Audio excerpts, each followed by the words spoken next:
Hola a todos. Hoy les voy a decir sobre la avioneta.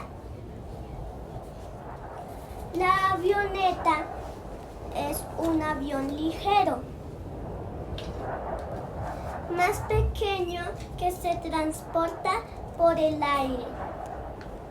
Funciona con uno o dos motores y hélices. El fuselaje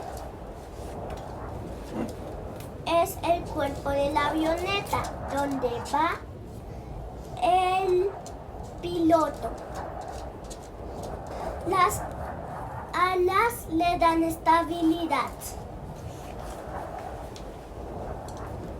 La cola le da dirección.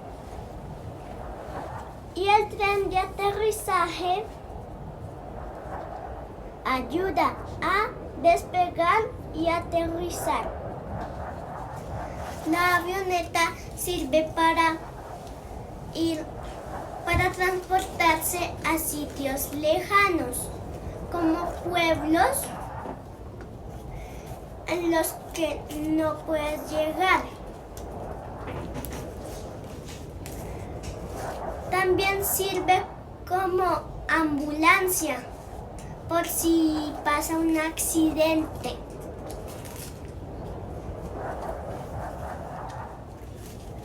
O como taxi aéreo para transportar a las personas.